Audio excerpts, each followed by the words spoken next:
9 minutes before 8 now. While a lot of our attention has understandably been focused on the horrific rapist police officer who will be drummed out of the Met later today, by the way, we must also reflect other major stories, and we will look at this in more detail later in the show, which is the teachers' strike. As we know, these will now currently slated to go ahead, the first of which takes place on the 1st of February, but is there a chance they could be averted? No one better to speak to and ask that question then than the Education Secretary, Gillian Keegan. I note today, Secretary of State, that you have a first-person piece in one of the newspapers, The Times, and you say you'll be meeting union leaders today to try and avert the damaging action. When did you last have meetings with them, Secretary of State? Good morning.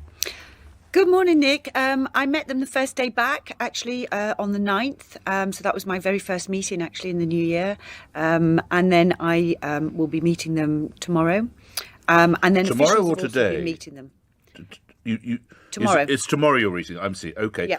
Why can you not meet with them today? Because obviously time marches on. There's only a matter of days before the industrial action is due to bite, Secretary of State.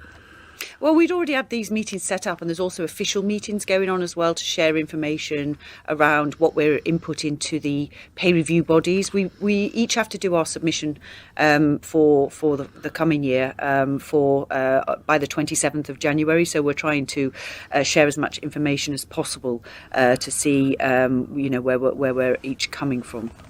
Many of my listeners are concerned that we might have to go back to online learning because of these disputes, and also there's something of childcare. You have to facilitate that, either you or your husband or your wife. You have to sort that out. Is there a chance that these strikes could be averted, Secretary of State? Well, first of all, it's deeply disappointing, actually, that we've got one union. So just so your listeners understand, a number of unions have balloted. The head teachers' unions have not voted for strike action. One of the teachers' unions has not voted for strike action, and the teaching assistant unions have not voted for strike action. So one teaching union has voted for strike action. We issued guidance last night, which has gone to head teachers, which is to enable them to keep as many schools open as possible for as many children as possible. But if we have to, we have asked them to prioritise vulnerable children, exam cohorts, and children of critical workers. So that's where we're at. Obviously, we deeply regret that they've chosen to take this action, and only narrowly, only 53% actually turned out, and only 90% of those actually voted for the strike. So less than half of the teachers in that union. But it is disappointing. Our children have suffered so much during the pandemic, and we have done, the teachers are doing an amazing job of helping them bounce back after that. They've delivered about 3 million catch-up or tutoring or lessons. But, we know we've still got more to do. So we do think it's important that children stay in school, and we'll be doing everything we can to work with head teachers to make that happen. Secretary of State, some would say if they're doing such an amazing job, why would it appear it's not particularly well rewarded? I have figures here that indicate this is a starting salary for a newly qualified teacher is in the region of £27,000 to £28,000 per annum. That's not a massive salary if they're doing an amazing job, is it? Okay, so what we agreed to do in our manifesto is to increase starting salaries for teachers, which are usually people leaving university, to £30,000 by September 2023. So we're on that trajectory. It's £28,000 at the moment, and then next year it will be £30,000. Is that a sufficient salary, do you think? Well, that's what we looked at in terms of, what's going to attract, new recruits and what's going to attract graduates. We do still attract a lot of teachers. Where we struggle a little bit more is with maths and science and computer science.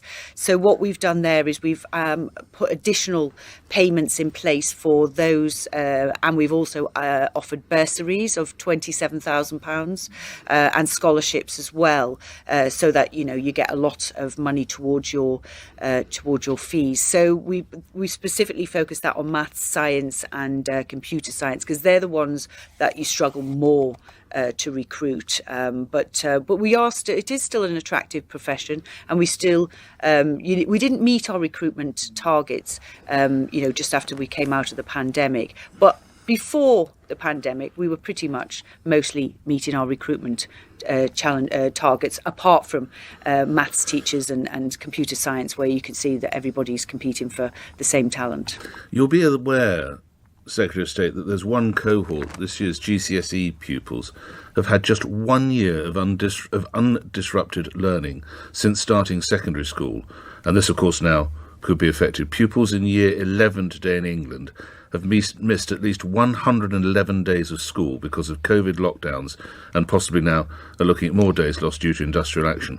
All not on yours, but all on the Conservative watch. What would you say to those children, those pupils, and indeed the parents of that cohort? This is not satisfactory, is it? It's not acceptable. Well, first of all, they have suffered a lot, and I think they really have been a big focus of trying to help them with catch up, and obviously help them.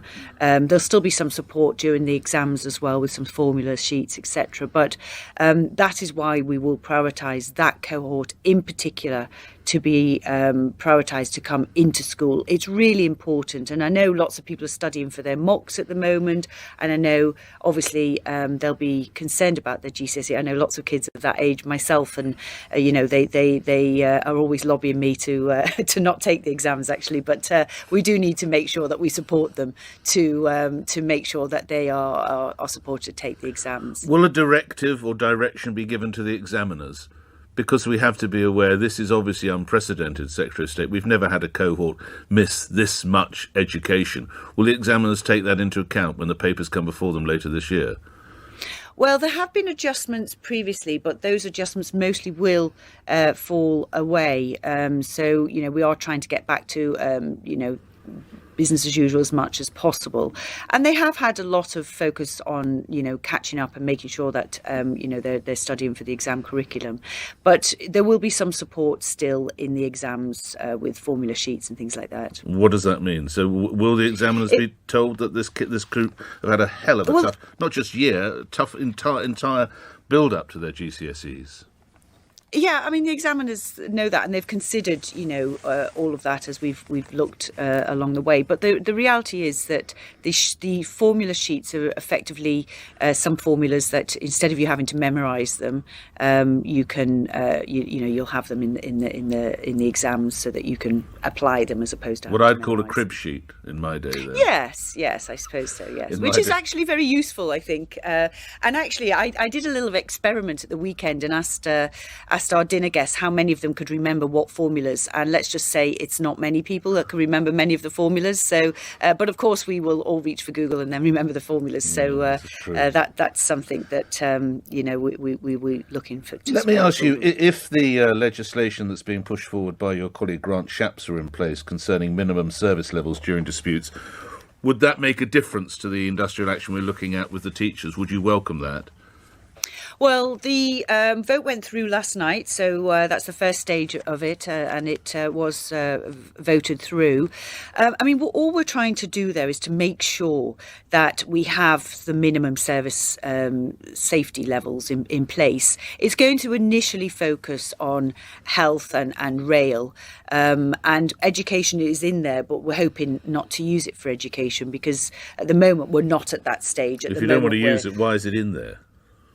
Well, because we may have to. So we want to make sure that, for example, we need to be able to keep schools open for vulnerable children. That, in particular, that's something we very much learned during the pandemic. So yes, we are part of the bill, but at the moment the focus initially will be on health and rail, and then when we get to that stage, obviously, we'll consider what is reasonable then. I've got to ask you last couple of questions. As Education Secretary, obviously your life revolves around young people. I understand you're raising sons, but were you raising daughters? The issue we see with the Metropolitan Police, this horrific instance of this rapist police officer, can young women have confidence in the police or indeed in the Met, Secretary of State? Well, it's very important, in fact, vital, that women can trust the police. And the case, I mean, it's an appalling case. It's deeply shocking, actually.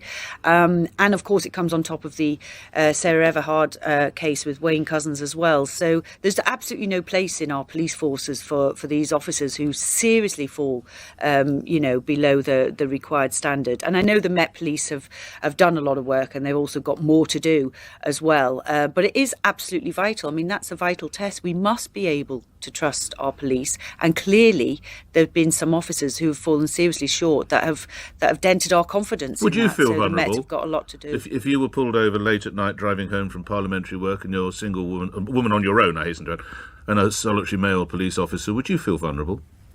I probably wouldn't, but I think more and more people now listening to these cases, it gives you pause for thought, right? That's exactly what happened to Sarah Everhard, and it's absolutely shocking. And final question, coming back to the teachers' strike, would Mr. Ashcroft have gone on strike? I don't know, but I very much hope not. I mean, one of the things that Mr. Just to Ashcroft remind listeners, this is the teacher who inspired Secretary of State for Education and sort of lit the torch as to what learning can be. Secretary of State, more about Mr. Ashcroft. You don't think he'd have struck?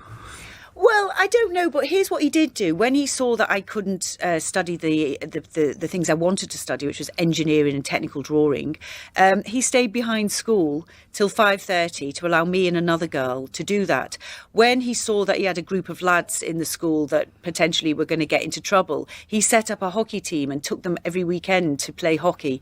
I'm pretty sure Mr. Ashcroft didn't get paid any extra for that. He was an exceptional teacher, and we all remember him very fondly. Grateful for your time. Thank you. Gillian Keegan, Education Secretary, appearing here on LBC. We're at 2 minutes after 8. The news is next.